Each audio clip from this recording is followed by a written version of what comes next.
但相信係入伙之前嘅沉澱物。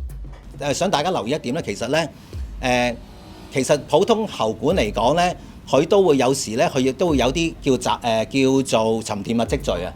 到某一個時刻嚟講咧，因為如果佢經過長年累月嚟講咧，如果呢啲沉澱物咧都係都唔會喐得好多嘅話咧，咁啊可能咧會變得好幼啊，好細啊。咁好細嘅話，有機會咧就可以沖起咗。一沖起嘅話咧，就變咗咧可能咧就會令到咧原先嗰啲沉積物咧會慢慢揚起啊。呢啲惰性物料咧，佢就唔會話即係構成危害嘅。咁另外咧就話咧，就算我哋煲佢啊，我哋頭先咁講之前，我哋都有一個研究做過啦嚇。咁我哋將佢煲咗嘅話咧，其實咧嗰個研究嚟講咧，嗰啲物料咧，就我哋就算比較大量地去煲，佢都冇釋出一啲咧即係致癌物質嚇。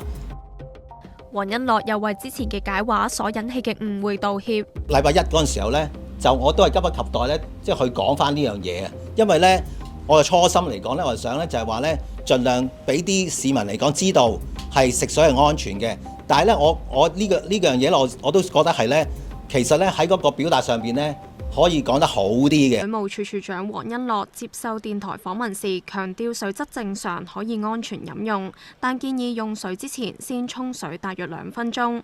不過居民似乎有疑慮。你同佢講一粒粒嗰啲嘢安全，你點食啊？你講俾我聽。你如果冇過濾咁點搞啊？水啊，你過濾咗梗係乾淨啦。點處理啊？咪出去食咯。同埋買啲水咯。咁你冇辦法㗎。一日要買幾多水先？我有時我買咗兩瓶呢啲，跟住就走去裝。呢排嘅水可能真係提咗價啦，本來真係10幾蚊，而家真係提咗就20幾蚊咯，即係大支嘅水咯，都有買嘅。每日都唔敢用呢個水啊，即係小朋友嗰啲刷牙嗰啲咧，即係水都用礦泉水咯，都唔敢用呢個水咯，驚有啲小朋友整喺口嗰度咯，即係吞落肚嗰啲咯。都唔知係水務署啫，呢個水又冇問題，佢又冇問題，我覺得有問題咯。你黑點啊食落肚，點樣會冇問題呢？政府暫緩實施垃圾徵費，環境及生態局局長謝展寰就強調，唔等於放棄徵費計劃，但同意目前並唔係適宜推行計劃嘅時間，未來會不斷宣傳教育同埋優化計劃，俾社會較容易接受。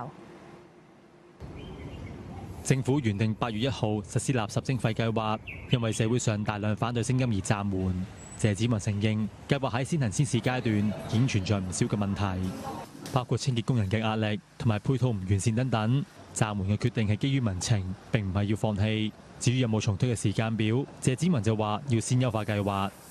唔係我哋今日放棄呢一個咁樣嘅概念，唔係放棄呢個咁樣嘅工具。咁但係不過呢，我哋覺得就係要先做好我哋嘅減廢回收。校正市民個焦點，再睇下我哋咧能唔能夠優化到個計劃，有一個大家可以接受嘅方案。如果係我哋覺得當見到嘅社會個民情係適當嘅時候咧，我哋會再翻提翻出嚟。咁但係現階段咧，我諗就係我哋以前定一個時間表，不如喺我哋要做咩功夫嗰度，我哋嚟到做更多，做得更加好。我諗呢樣更加嘅實際。政府亦都宣布喺下個月嘅1號起，未來半年每個月向公屋住戶派發20個指定垃圾袋。謝展寰強調，並唔係為咗散貨。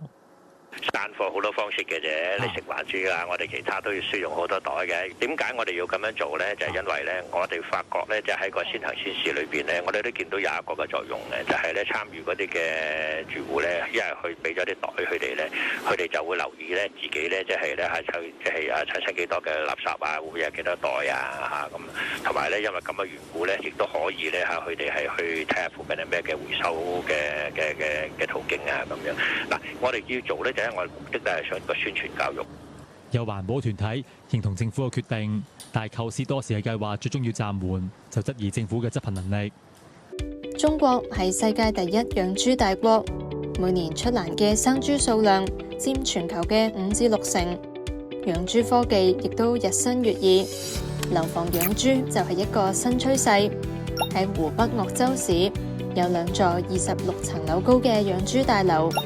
總建築面積達到80萬平方米，係世界最高、單體建築面積最大嘅養豬大樓。本府依大宋律法，欺君罔上，罪不容恕。嚟人啊！摘去佢嘅鳳冠，脱去佢嘅鳳袍。嚟人啊！在龍頭集侍候。係。